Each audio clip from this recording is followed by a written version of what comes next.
because he did an MIS in college. He told me over and over that the only thing that mattered was that I was happy. Now, I think it's important to note that when it comes to our mental health, there's a certain stigma around talking about it. However, when it comes to our physical health, we're completely fine telling other people about it. In taking care of our physical health, we know that it's supported by others in our community. If we get sick, our family and friends are quick to make us food, tell us to rest, and take us to the doctor so that we can get medication. With things such as diabetes or high cholesterol, we speak to our doctors and we take daily medication to manage it. Even with no specific problems, many of us go to the doctor for yearly checkups.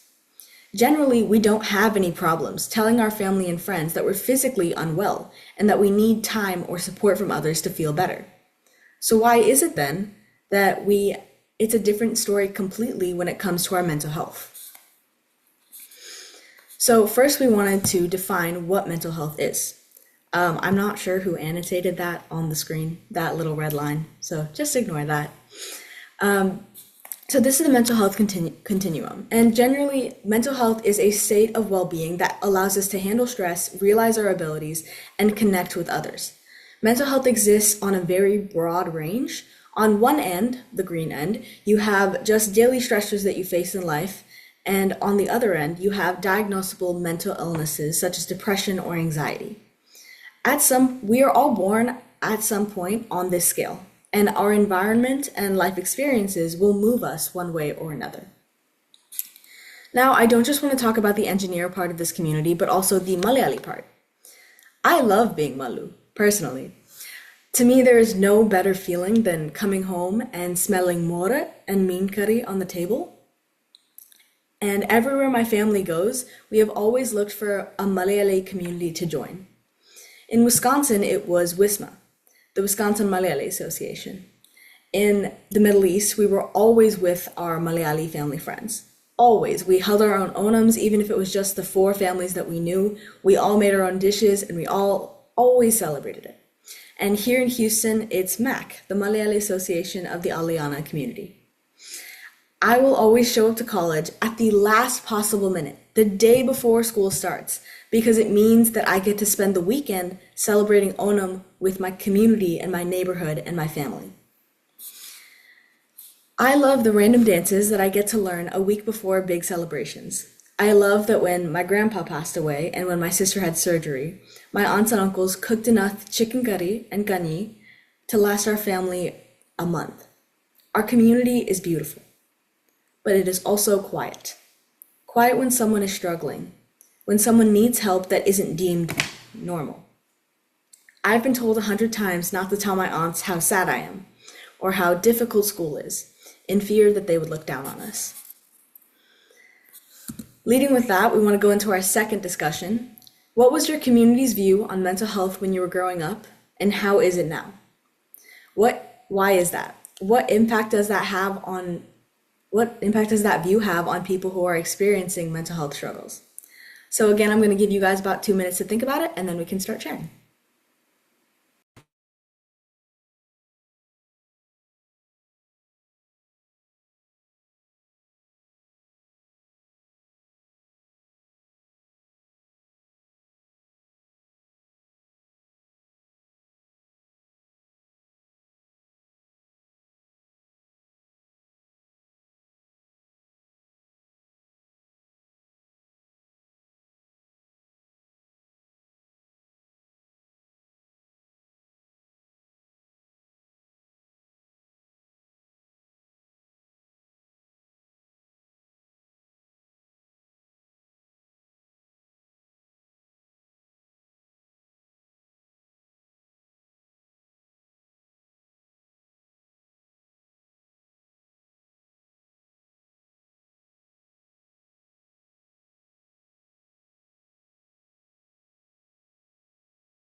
Okay, would anyone like to share?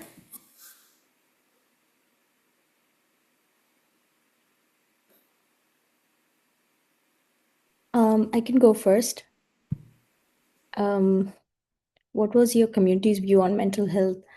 When I was growing up, I don't think this was ever a discussion, um, that there was a mental health issue, or um, even the word stress and anxiety was very less. Um, it was just about just praying in the morning and doing your what you have to do, duties, responsibilities towards extended family and all that. I was accidentally introduced to a meditation class from childhood. My parents didn't even know that it has meditation in it.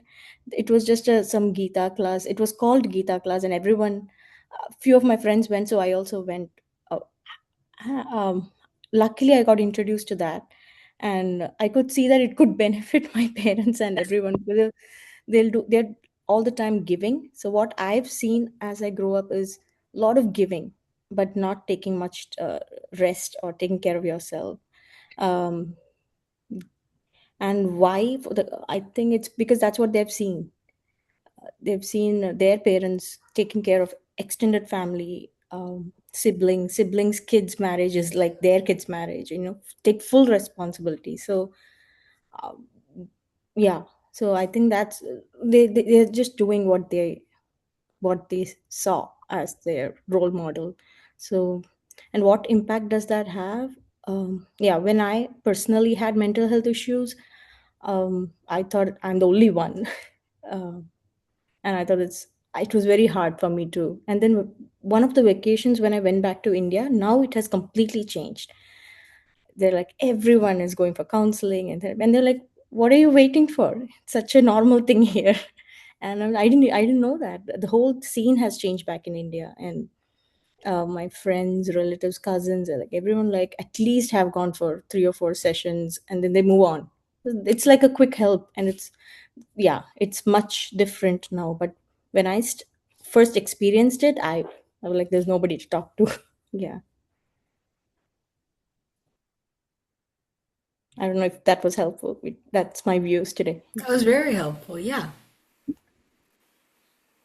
Yeah, I can relate to that. When I was growing up back in India in a small village, I never heard about such a thing. I guess it was probably same for everybody in the community or most of the people in the community that I grew up with. What is mental health? We have no idea there was such a thing. And I guess I mean, when we look at the reasons, the times were different. The community structure, the family structure, the type of things that they do with respect to their day-to-day activities or anything, they were so much different. And harmony, family values, community, there is quite a bit of importance given to all of that.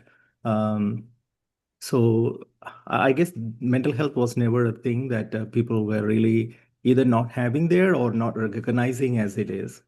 And it now looking back, it has a huge impact on how I see the people who are experiencing mental health struggles. For example, I even now I'm learning about what it is and how to react to that. Recognizing that somebody is having, going through a stress, which whether at home or at work, this is a thing that I have to deal with on a day-to-day basis. I mean, people, when we make a decision, when we go through something, the impact on people, the impact on their mental health, stress, all of them, it's really not that easy for me to understand and then to realize how to react to that or how to take care of that. It's still a struggle for me to understand and respond to that. So yeah, the fact that the mental health wasn't a thing or not a recognized thing back in my childhood days or when I grew up, that is still have an impact on how I respond to the people who are experiencing this.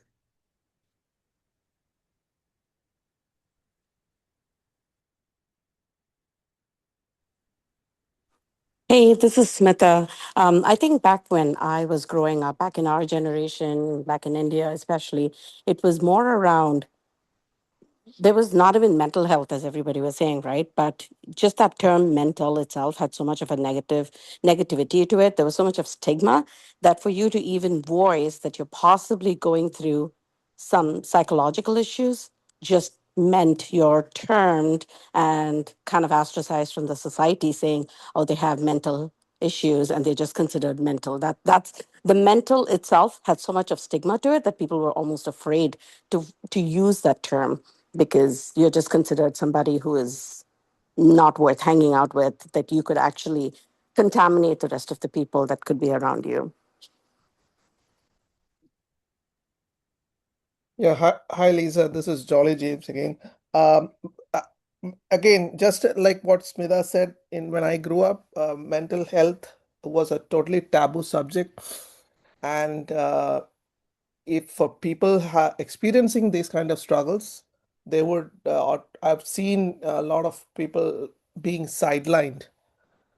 So yeah, those are my thoughts. Hey Lisa, this is Sojan Anthony.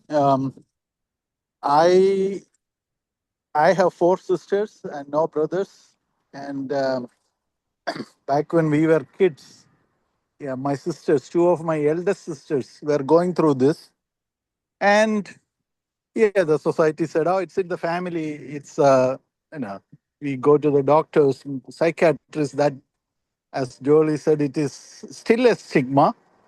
And so I grew up with two of my sisters struggling with it. And later in life, my third sister in her 50s or late 40s started showing the same, you know, troubles, feeling sad all the time.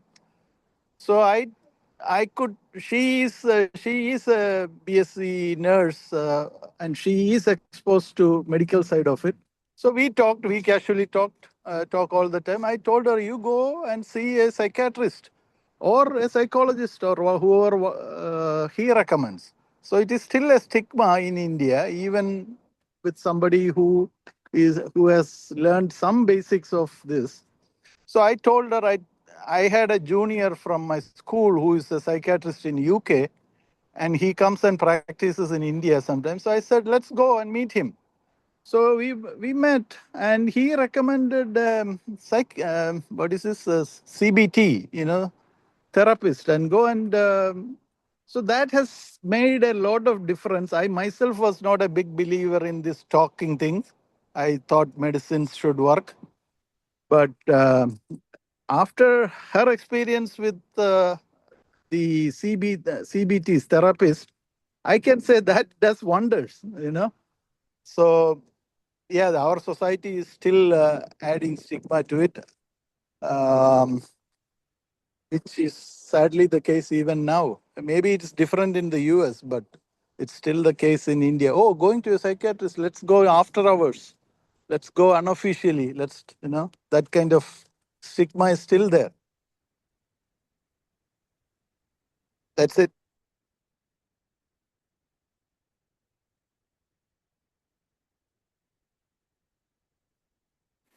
Would anyone else like to share? I can share kind of a different view on this. Lisa, Naveen here.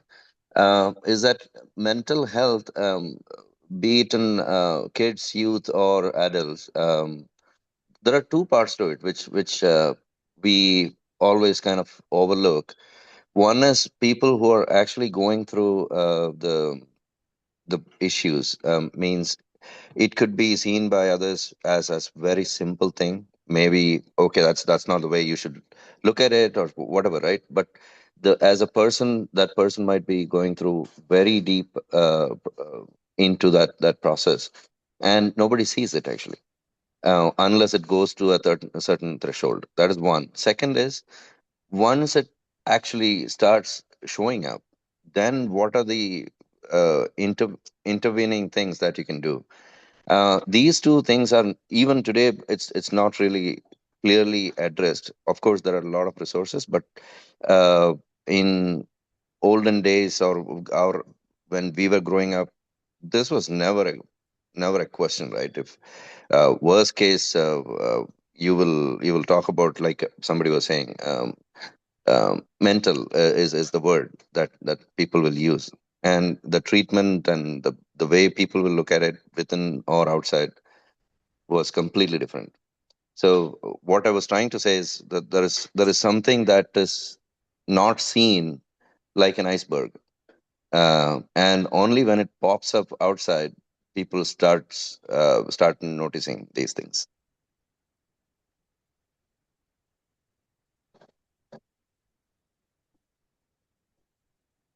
Thanks. Yeah, I mean, I agree completely. Like, we've grown up in a community that doesn't want to talk about it, and so you deny it as long as possible until it becomes undeniable. Absolutely. Would anyone else like to share?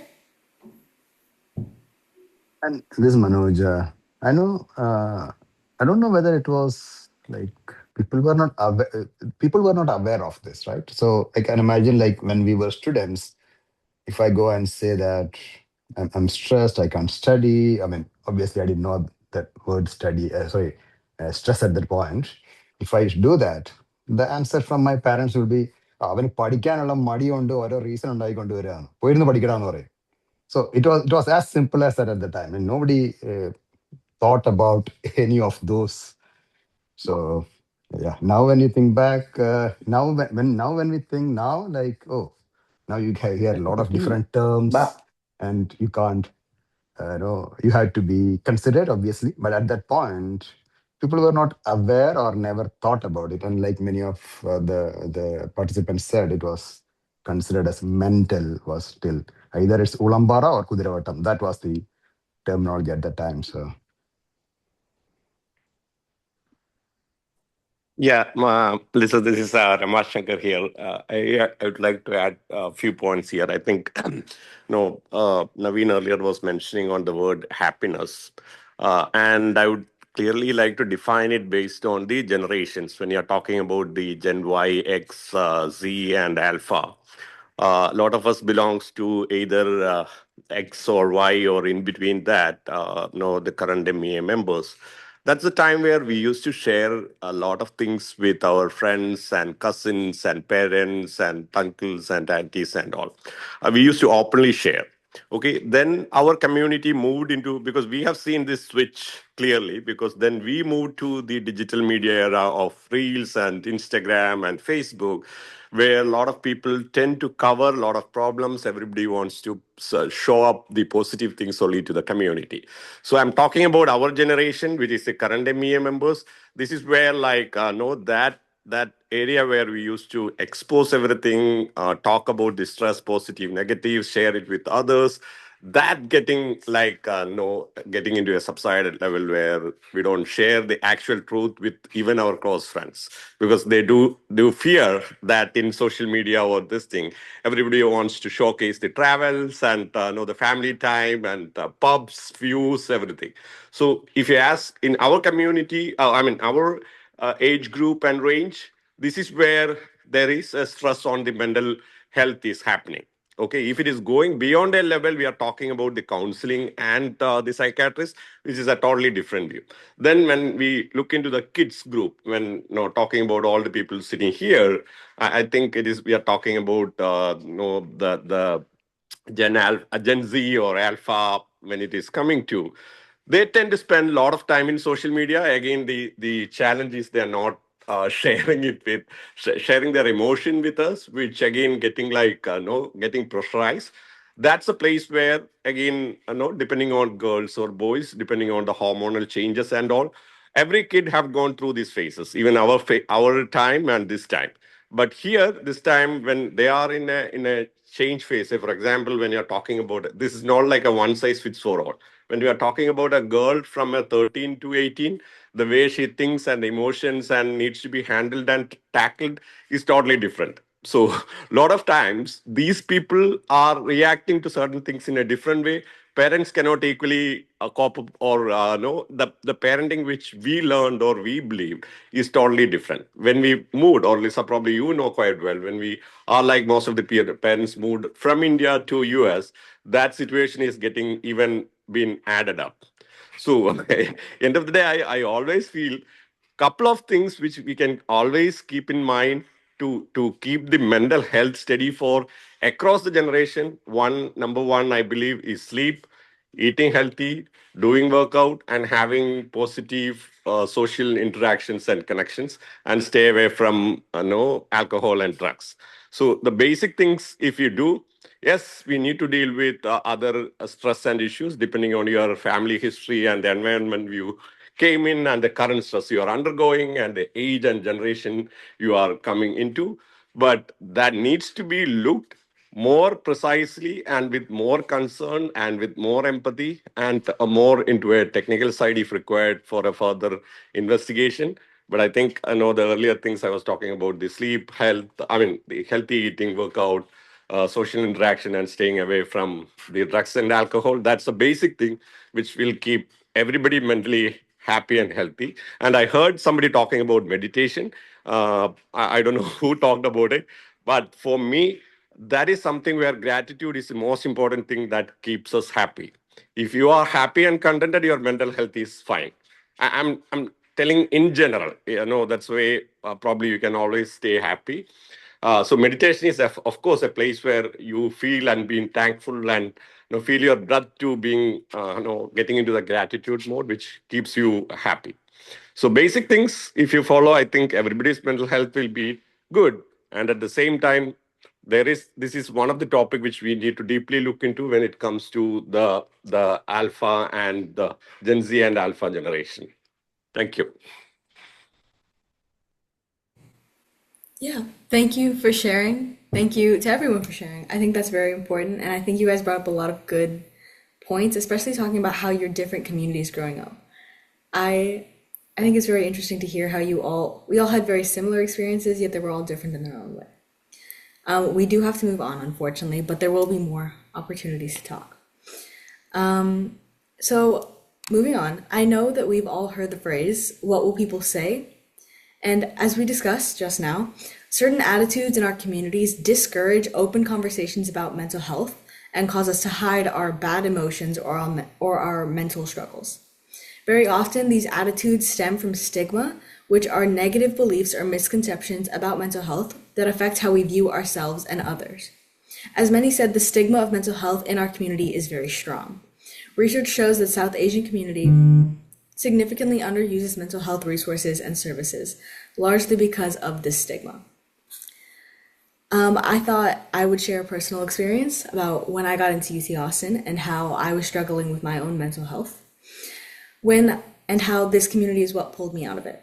When I got into UT Austin, I wasn't sure if I wanted to go, but it seemed as if the choice had already been made for me. My aunts and uncles called me and congratulated me and handed me checks and asked if I was excited to go to UT Austin, while a much larger part of me wanted to go to Texas A&M for business. To the Longhorns here, I'm sorry for that. But at the end of the day, the decision had been made for me. An engineer had a better reputation than a business major, so UT it was. Then came my first year of college, and I took Introduction to Chemical Engineering Analysis with Thomas Edison. We started doing CSTRs and flash drums and batch reactors, and I could not keep up. And for the first time in my life, I got an F on an exam. I was devastated. And when I went back home for break, all I wanted to do was tell one of my aunts how badly I had failed, how much of my identity I felt like I had lost, how much I wanted to give up. But I was told not to. I was told, "You don't know what she'll say. We don't need the whole neighborhood knowing that you're struggling." So I kept it in. I went to my aunt's house. She asked how I was doing. I said, "Great." I said I loved college, even though every time I opened my laptop, I felt like crying. Until it finally got to the point where I couldn't take it anymore. After summer was over, I went back to school and I took a class called Transport Phenomena. I kept failing. I felt alone. My professor hated me. I skipped Onam back home to go to office hours on the weekend. I saw my family's pictures from Onam, and all I wanted was to go to a Satya. One day, my favorite aunt called right after I had gotten a 45 out of 100 on my latest test. I started bawling. I told her how hard it was to pass this class, how alone I felt, how sad I was that I'd skipped Sadhya just to fail the test anyways. She listened to me, she took it all in, and she asked if I was okay. She told me she loved me and that she couldn't wait to see me. The next time I went home was the last week of October. Onam celebrations were long over. But when I walked into my aunt's house, the entire Malayali community in my neighborhood was setting up their very own sadhya just for me, something my aunt had been planning for weeks. This moment meant so much to me, because I was expecting a negative reaction, the one that I had been told that I would get if I spoke up about how I was feeling. I was expecting to be judged and to be shunned.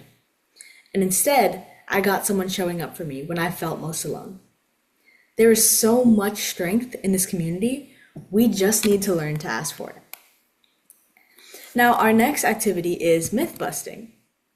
So we will basically, I want you guys to write down myths or misconceptions, and I want you guys to give me ideas about what you think are common myths and misconceptions about mental health. And then after that, we're going to go through very common ones and disprove them. I will give you guys about a minute.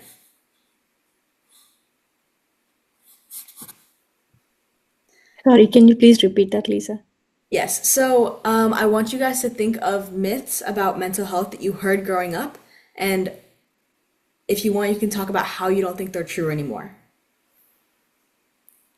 Is that clear? I think so. Yeah, thank you. Okay, I'll give you guys a minute or two.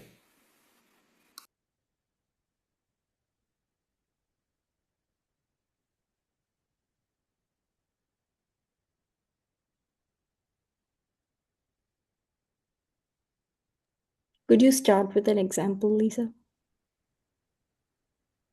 Yes, so we are actually going to go through common myths and disproven. We can just do the first one right now. So the first one would, I don't know if you guys can see this. The first one would be mental health problems are rare and wouldn't happen to me or anyone I know. And then you guys could tell me how that isn't true, or how, like what experiences you've had that isn't true. And then for this one, I have like statistics prepared. So on the contrary, they are very common. 1 in 5 U.S. South Asians experience mood or anxiety disorders in their lifetime. This means that nearly everyone in our families is very likely to experience this in our lifetimes as well. 50% of people who experience a diagnosable mental illness in their lifetime will show warning signs by the age of just 14, and 75% will show warning signs by the age of 24. So if you guys want, you guys can come up with just misconceptions about mental health that you've heard in your community growing up. I'll give you guys a minute.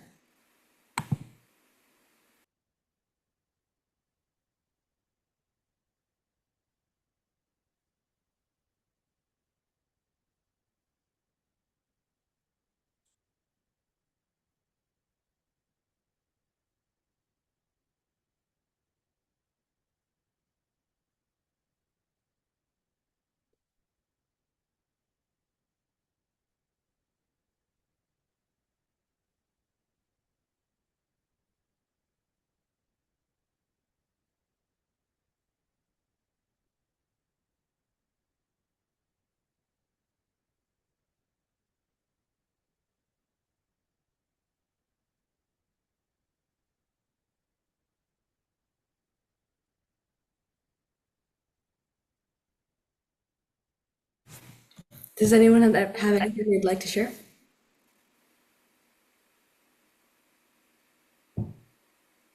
Yeah, I think something on the same line as the myth one that you've shared.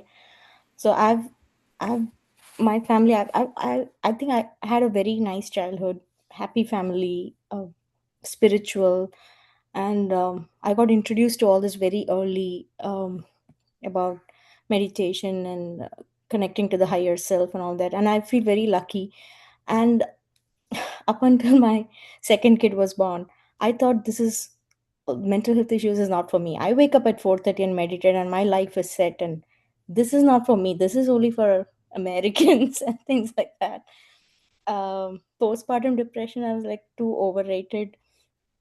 Yeah, that was a major. And hormonal issues and all that. Like I didn't even my close friends warned me, like even though they've prayed many temples and got a child and all that, still you have to go through the postpartum. And I thought that's not for me. But the day I could not wake up at 4:30, my sleep was gone and all that. When I experienced it, that's when um yeah, it can happen to anybody. And then I realized that it's happening to people around me.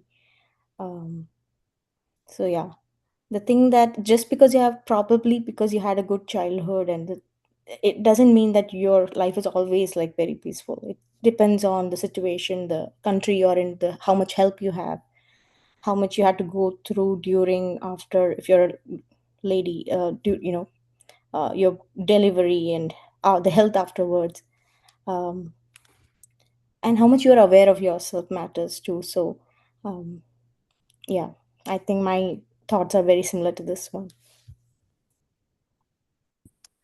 What I have to share is also something along the same lines. I think even to this day, and I'm probably guilty of it as well, I think it's hard for us to fathom that somebody who seems to have it all in life, like they have the best relationship, they're not in an abusive relationship, they seem to have made it great in their career, financially well off, educationally, they've achieved everything. They seem to be achieving all the milestones that everybody typically dreams of in order to call a successful life. It's hard for us to fathom that somebody who's got it all, who seems to have got it all, can still have mental health issues.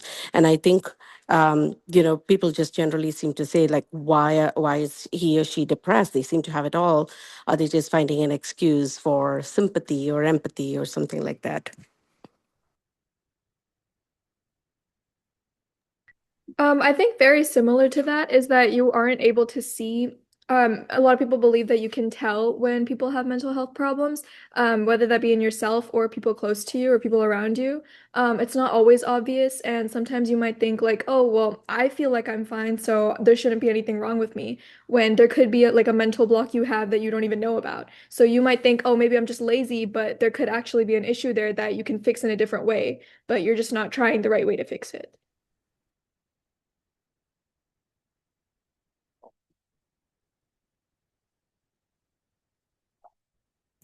Yeah, these are great. Does anybody else have? Hi, this is Kiran here. One more thing, I can. Kiran, you want to go? No, go Then ahead, Naveen. I will go after you. okay. Well, one thing I want to add here is, see, the other myth is about is distinction between typical sadness and clinical mental health issues, right? The line between these two can be very, very kind of gray area. Sometimes you take it as it's just a sadness. I mean, you feel sad for something, which is not good for you, right? So, but clinically, somebody going through mental health issues is one myth I wouldn't say myth, but again misconception, right? Because like I think Smita mentioned, people who are great achievers in life, like Deepika Padukone, right? And she has come out publicly. Many people came out publicly about their mental health issues, where you never think those kind of people will have that kind of issues. But clinical mental health issues is something very serious, which the person cannot control, and these things show up in a very minute level. I mean, it may not be showing up day one as a big thing, right? It goes through a process. That's where the the misconception starts, and finally you realize what's going on. And the second thing I just wanted to mention here is about the mental health as a word itself. Actually, mental health has many parts to it. It's a huge word. I mean, if you look at the scope of mental health, It could be anything, right? It could be depression. It could be some of the small issues that a person might be going through.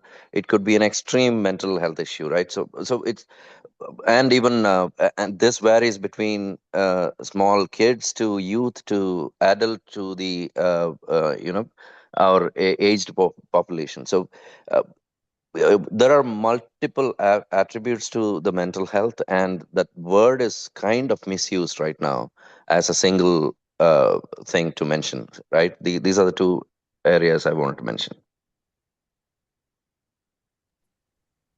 Yeah, the things I have to share is um, so whenever you have like some mental health issues or like you're struggling through it, people ask like, why do you feel that? Like the reason for that.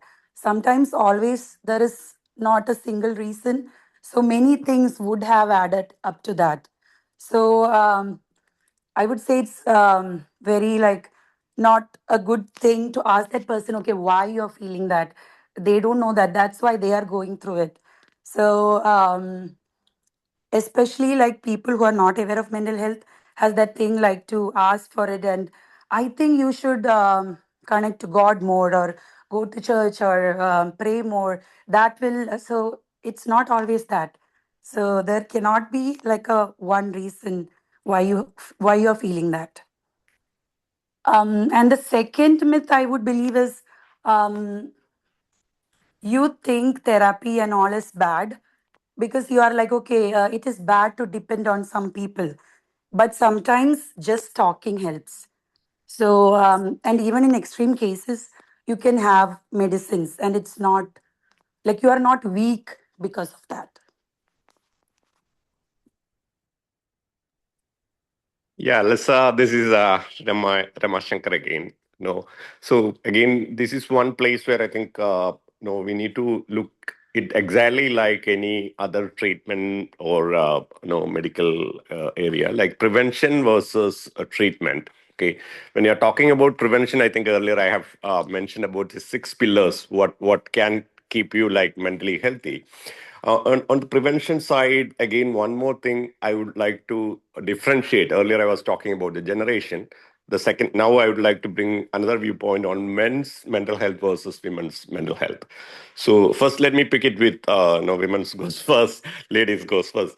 So normally, like a girl or women goes through three phases because of the hormonal changes. If you look into like adolescent versus we are talking about the postpartum depression, and then a female reaching around 50, there are like tremendous hormonal changes happening, and because of which the way they react or tend to or get into the emotional responses can be different. A lot of times men are unaware of these things and they are not being educated on that. That's a reality and truth. You take any ethnicity, generation, or anything, there is nowhere these three distinction has been given where men even before marriage has been given a clear cut view on how you need to deal, or these other things normally you will see, but these are the repercussions you are coming because of the hormonal changes and how a female react. On the other way around, I think girls also are not much aware like how men tend to go through stressful situation when they are stressed at work and because of other reasons, and how they behave at home. They consider it probably it in a different way. So I think on the prevention aspect, I was talking about the six pillars, including the sleep to healthy eating to workout to staying away from this thing to social interactions. But equally important on the prevention side to keep like a stabilized emotional and well balanced society for a baselining. From there, if deviation comes, we need to take corrections and actions. But for a right baselining, I think we need to have these classification based on generation, as well as classification based on men's mental health versus women's mental health. That too, women on the three stages, because you need to, as a man, how you need to cope up and deal with or expect the emotional imbalances or the emotional reactions in these three categories. I think awareness and education that needs to happen a bit more, especially like when people are switching from India to a place like US, and even in India or any country, this matters. So This my few inputs on that side. Thank you. Rama, sorry, on a lighter note, Rama, you touched upon a very, very sensitive topic between men and women. Okay, sorry, go on. Yeah.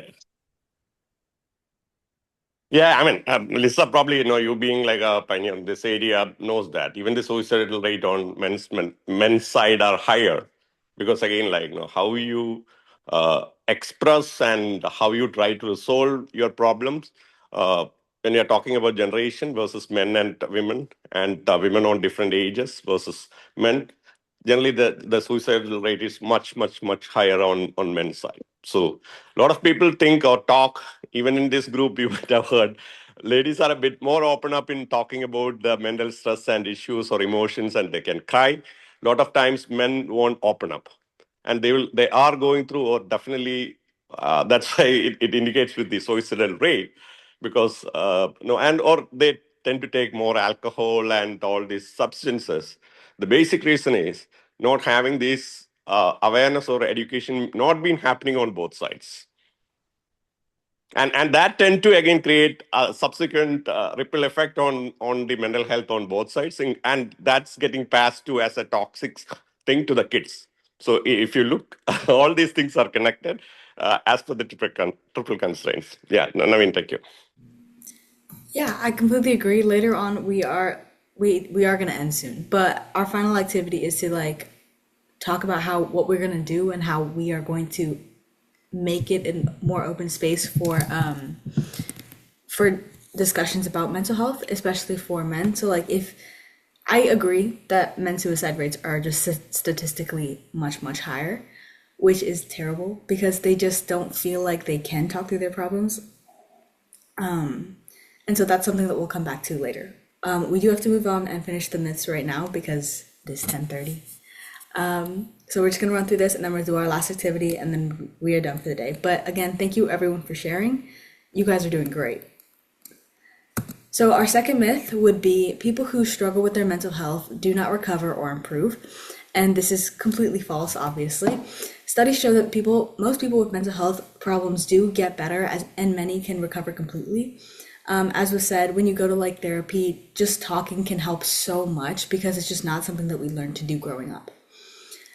Myth 3, there's nothing you can do about a mental illness. In reality, there are more new treatments and community support resources than ever before, and even more are on the horizon, whether it be like occupational therapy or psychological therapy or medications if it's that extreme and if you feel like you need it. There are so many different things you can do about a mental illness.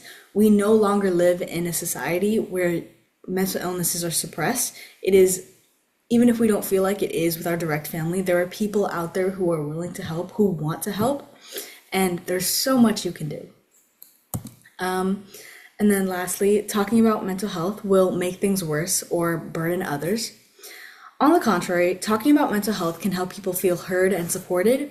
Opening up to trusted friends, family members, or a mental health professional can relieve emotional pressure and pave the way for healing. Silence often leads to isolation, while dialogue can break down stigma and foster a supportive environment. The way I explain this is I want you to imagine if it was your best friend or your daughter or your son, and if they were going through something, but they couldn't tell you because they felt like it would burden you. Would you still want to hear it? Would you still want them to talk to you about it? If they had gone through something absolutely horrible, would you want them to talk to you about it?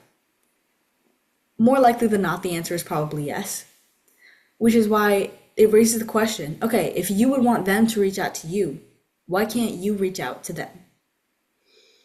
Talking about your own mental health can not only make yourself feel better, it can also open the door for them to talk about theirs. Myth 5. Treatment is only for people who are severely affected. Mental health treatment is for everyone, not just those who are severely affected. Just as we see a doctor for physical health concerns before they become severe, seeking support early for a mental health issue can help prevent more serious issues later. And that is the end of the myth busting activity. We are on our final engagement activity. We're about to wrap up, guys. So what I want you to do is brainstorm an action plan that you can help implement open communication about mental health in your own family or friend circles. I will give you guys a minute because we are already running over time. But yeah.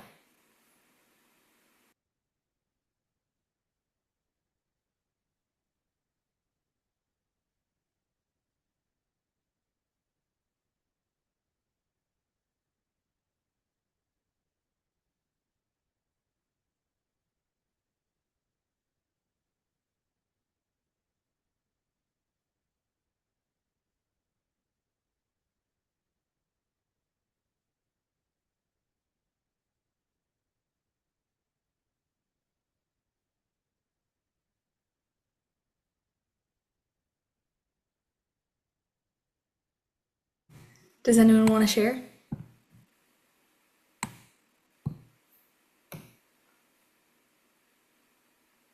This is Kiran. Um, so nowadays I make it a point whenever like kids tell about their mental health struggles and all that, not to take it personally. Because initially, when they used to share, I used to think like I'm a bad mom. Um, like I am doing something that is causing them all of that. But now I try to understand what they are telling to say. Um, and like kind of think like during their teenage years or even when they are like in their youth, um, they are feeling it actually like the big emotions, even though we think like it's small and it's silly, they are feeling it. So I try to sit with them and ask them to write the emotions they are feeling. Naming the emotions help a lot. Like I'm feeling this, so they will back think like okay, because of that maybe, but it's okay, I'm feeling this. That I believe is helping a lot with my family. And I am trying to make it like a habit to write journal and write down your feelings. With guys it might be a little different, but I believe writing the emotions, naming the emotions help a lot. And I think Ramashankar mentioned it before, like good diet, exercise, meditation, all those good stuff also keeps you in a good place. And communicating within the family what you feel, um, and having an open space where you can talk anything inside the family helps you a lot. Thank you. Hi. Okay. Yeah. Anyone else? No, go ahead. Oh, okay. Thank you. Um, I don't have a fixed action plan or anything, but like diet, body movement, all that, instilling all that importance of all that to our kids might be a good start because those are proactive methods. But when you're actually in depression, you will not be able to move your body. You will not be able to think about what you're going to eat. You will not be able to move at all from your bed, or you might be hiding inside a closet or inside your car. You don't know what's happening, and at that time you can't, all these solutions won't work. So my aim is to, if I can at least save one lady from not from control her from going to a suicide level, then I'm like, I've done a great job. So right now, I around last 6 months, I have had the courage to talk about all this to my closest friends, especially young moms.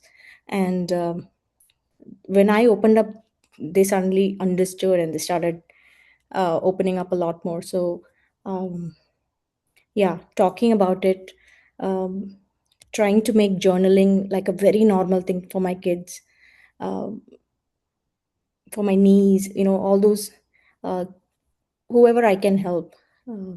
Basic things like drink a lot of water, things like that. Um, yeah, yeah. It's not easy to talk about it, especially when you have gone through it. But like you said earlier, that's the only way. And so I don't have a plan, but I am trying talking about it with my close friends. Yeah.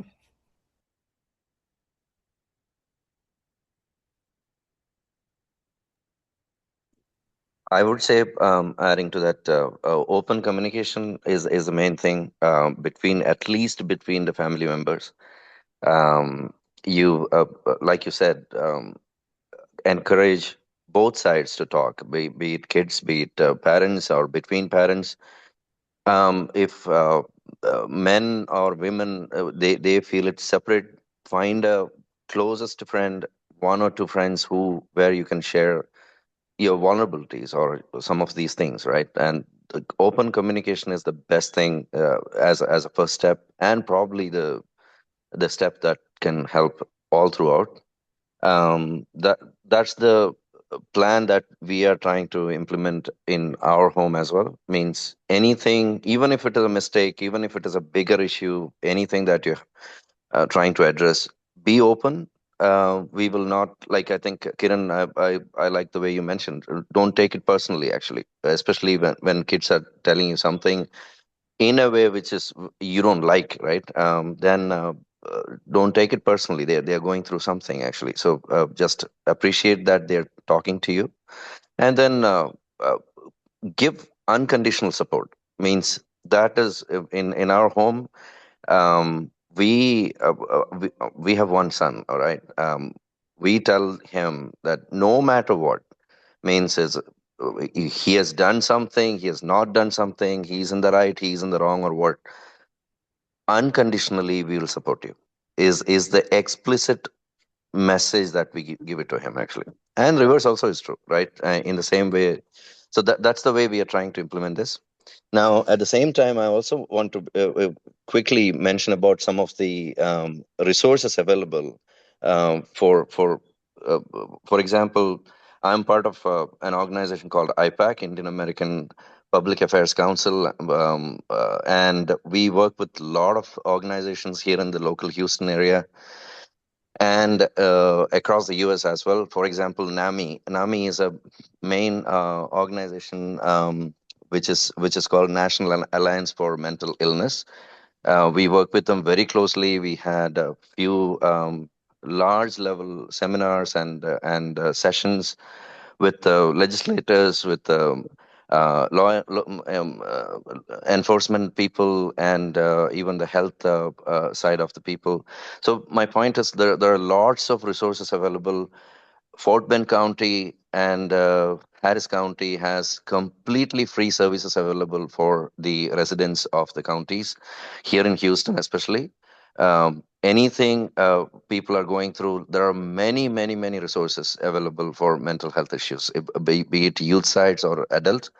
And at the Texas level, even those programs are also there, and they consistently conduct mental health days. For example, 6 months, not 6 months, for 3 to 4 months ago, Fort Bend County had a very large program. I think like a 6-7 hours program for a day for the residents to come in and discuss and address the issues. They had all the people. So my point is, it's out there, right? I mean, not only we talk about these things within us, there are multitude of resources available here as well as back in India as well, right? But here I see a lot of things are happening.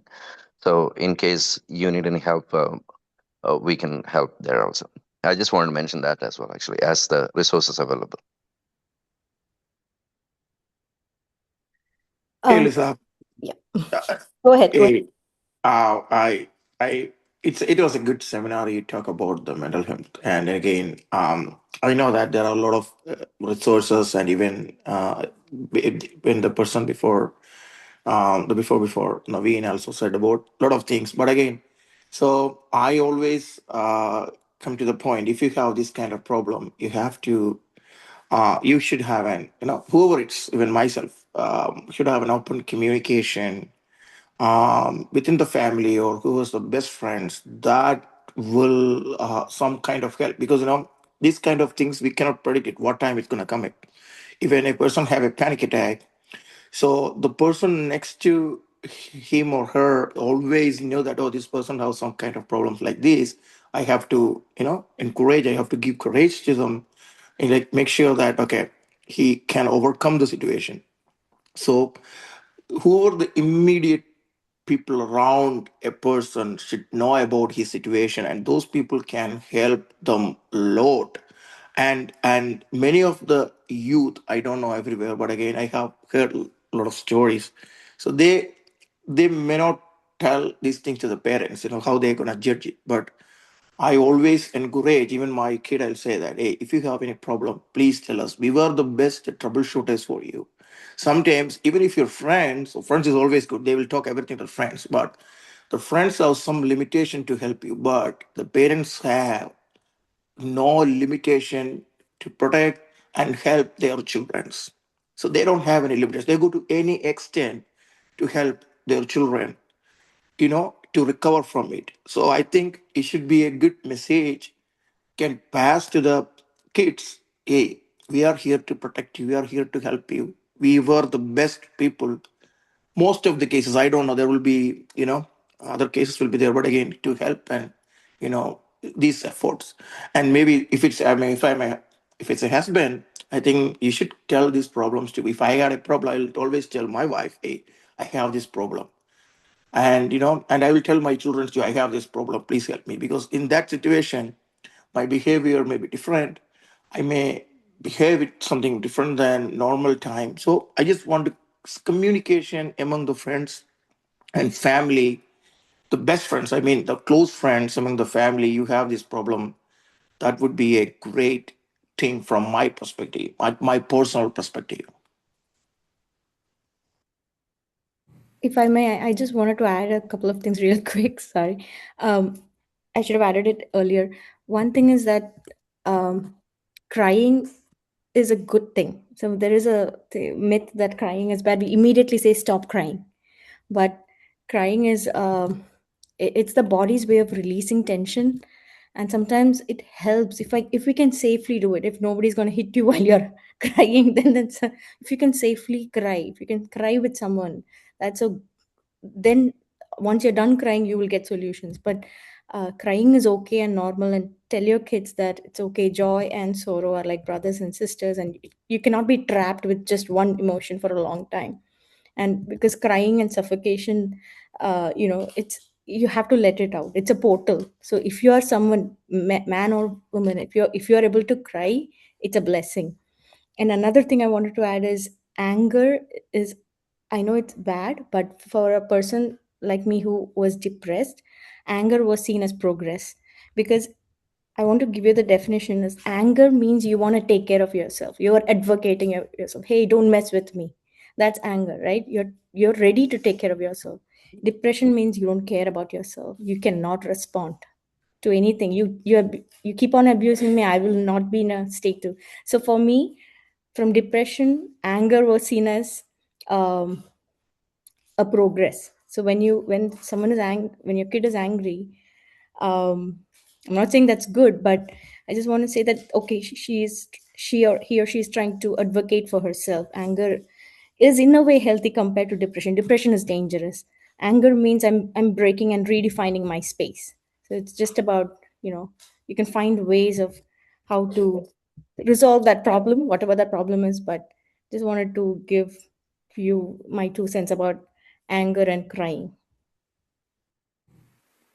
Yeah, these were all amazing answers, and I'm so glad to hear the kids of the new generation have families that are open to having that communication, because Uh, that Very good topic, and Lisa, you have done a very good job.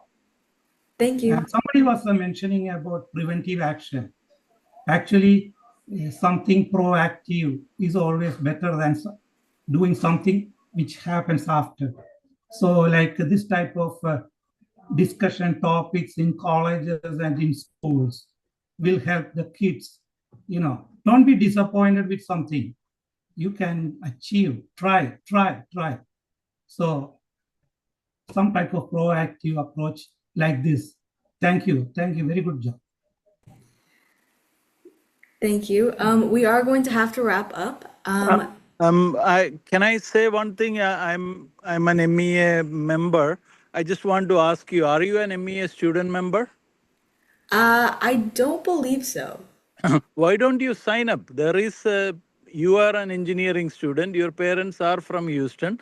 and you complete all the requirements of being a Malayali and an engineer and living in Houston, and there is a student membership for just $10, you should bring in you, not just you.